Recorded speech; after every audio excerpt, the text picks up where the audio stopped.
Sahabat EKB, kita jumpa dalam program Monday Spirit. Bagi para sahabat yang ingin bertumbuh dalam spiritualitas, kami akan membacakan renungan yang ditulis oleh Pendeta Joas Hadi Prasetya yang berjudul Labirin Kehidupan, bagian 3. Pada hari ini, saya Pendeta Santiani akan membacakan renungan yang berjudul Sendiri dan Bersama.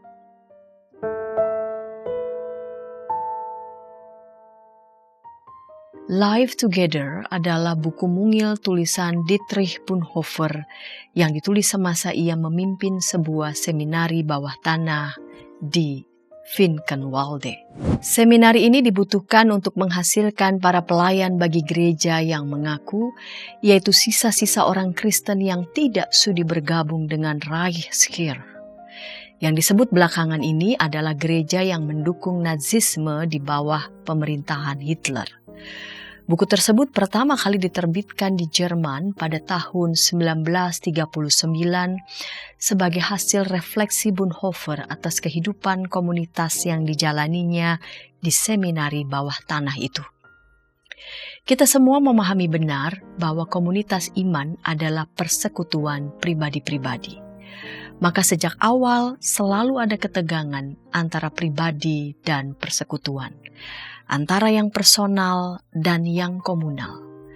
Banyak orang Kristen yang keliru mempertahankan ketegangan ini lewat dua jenis kegagalan. Pertama, sebagian orang terlalu mempertahankan pentingnya hidup pribadi tanpa memedulikan komunitas. Iman adalah urusan privat saya dengan Allah. Ada atau tidak adanya orang lain.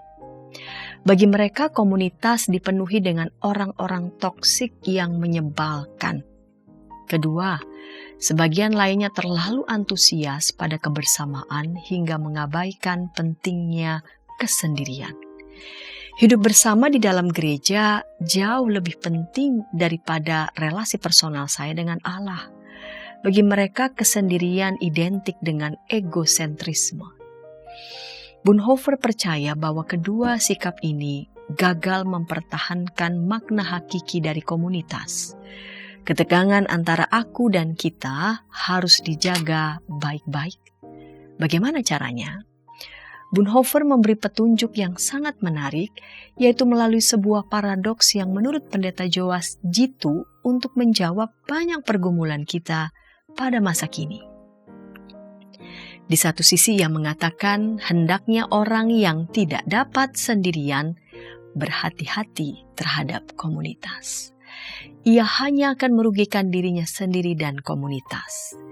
Di sini Bonhoeffer berusaha untuk mengatasi bahaya komunalisme, yaitu penekanan berlebihan pada komunitas yang melampaui kebutuhan personal.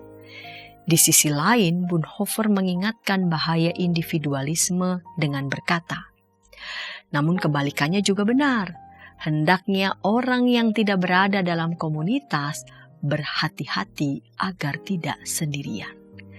Ke dalam komunitas tempat Anda dipanggil, panggilan itu tidak dimaksudkan untuk Anda sendiri. Di dalam komunitas setiap orang yang dipanggil, Anda memikul salib, berjuang, dan berdoa.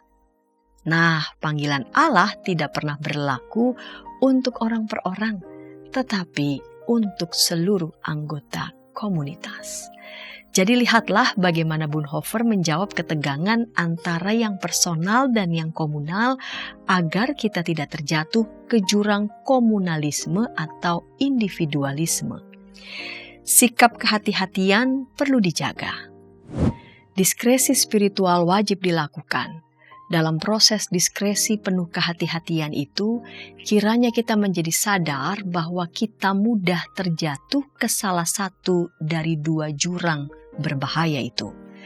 Kesendirian tanpa penghargaan kepada komunitas berujung pada kesepian. Persekutuan tanpa penghargaan pada setiap pribadi akan berujung pada kelompokisme. Di antara keduanya lah kita menghidupi solitude sebagai keheningan yang dihayati sebagai aku bersama kita.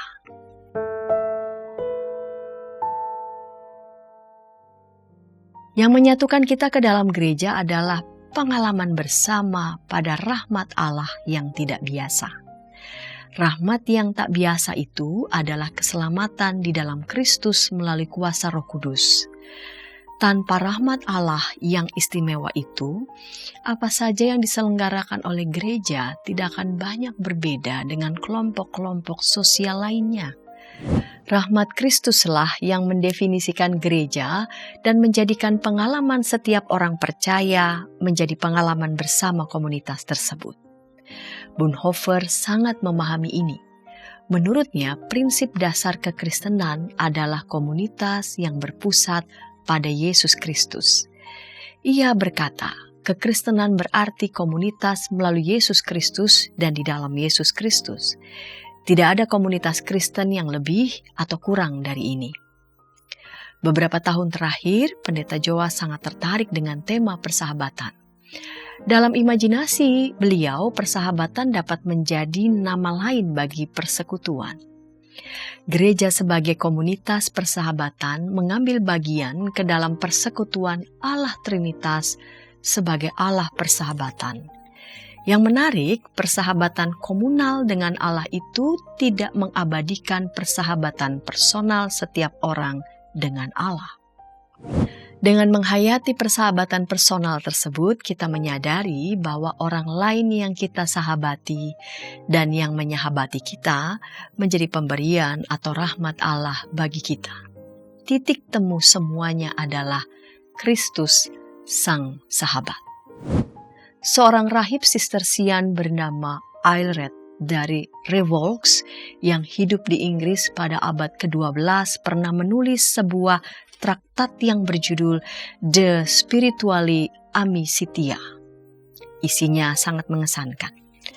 Traktat yang terdiri atas 3 buku dengan format percakapan penuh kekaripan. Buku pertama diawali dengan sebuah penegasan yang sangat intim ketika Aelred bercakap-cakap dengan sahabatnya Ivo.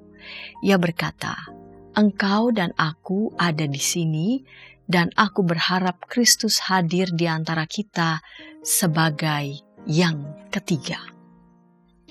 Kristus sebagai yang ketiga atau Sang Antara. Setiap relasi persahabatan Kristiani selalu dialami dengan sebuah imajinasi iman bahwa Kristus hadir di antara para sahabat. Tanpa Kristus sebagai yang ketiga, perjumpaan 2 atau lebih orang tidak menjadikannya komunitas iman.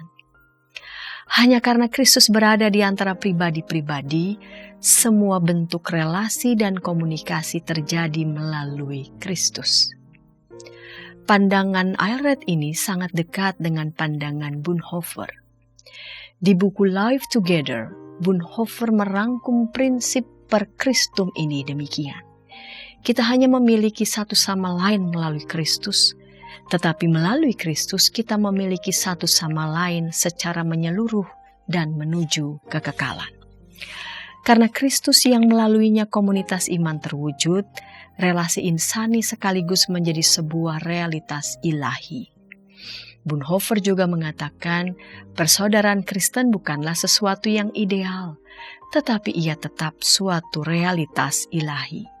Karena Kristus adalah Allah sejati yang kekal, persahabatan Kristiani senantiasa berada di bawah naungan kekekalan itu. Lagi-lagi Bonhoeffer membagikan inspirasinya. Di dalam Yesus Kristus, kita telah dipilih sejak kekekalan, diterima di dalam waktu, dan dipersatukan untuk kekekalan. Bagi Aelred, Kristus selalu mendefinisikan sebuah relasi antar manusia sebagai sebuah persahabatan spiritual. Menurutnya, Kristus adalah awal, pertengahan atau proses, dan akhir dari persahabatan. Simaklah 3 pernyataan Aelred yang memiliki kesamaan gagasan berikut ini. Demikian pula saya ingin diajar lebih mendalam tentang persahabatan yang benar di antara kita, yang harus dimulai di dalam Kristus, dipelihara menurut Kristus, dan memiliki tujuan dan nilai yang ditujukan kepada Kristus. Pernyataan apa tentang persahabatan yang dapat lebih agung, lebih benar, lebih berharga daripada ini? Telah dibuktikan bahwa persahabatan harus dimulai di dalam Kristus, berlanjut dengan Kristus, dan disempurnakan oleh Kristus. Semua ini, yaitu persahabatan, dimulai dengan Kristus, dikembangkan melalui Kristus, dan disempurnakan di dalam Kristus. Kristus adalah yang awal dari persahabatan, yang selalu berada di tengah perjalanan para sahabat, dan yang menjadi tujuan dari persahabatan. Ia adalah sumber, proses, dan tujuan persahabatan. Secara mengejutkan, imajinasi ini sungguh mirip dengan kalimat Bonhoeffer. Di dalam Yesus Kristus kita telah dipilih sejak kekekalan, diterima di dalam waktu, dan dipersatukan untuk kekekalan. Pendeta Joas secara pribadi dengan menyadari semua ini tiba pada sebuah keyakinan bahwa memang kita adalah insan eklesial, seorang pribadi yang menemukan identitasnya di dalam persekutuan gerejawi dan persahabatan spiritual. Bahkan ketika beliau seorang diri di dalam keheningan, seluruh keluarga iman dan para sahabat sesungguhnya tetap berada di dalam pendeta Joas. Atau tepatnya, ketika di dalam keheningan, beliau dan para sahabatnya tetap dipersatukan di dalam Kristus. Melalui Kristus, pendeta Joas tetap terhubung dengan mereka yang jauh secara ragawi dari tempat beliau menangis, merenung, meratap, mendamba seorang diri. Jika ada di antara para sahabat yang ingin mendapatkan naskah lengkap Renungan Labirin Kehidupan bagian 3, dapat menghubungi BPK Gunung Mulia.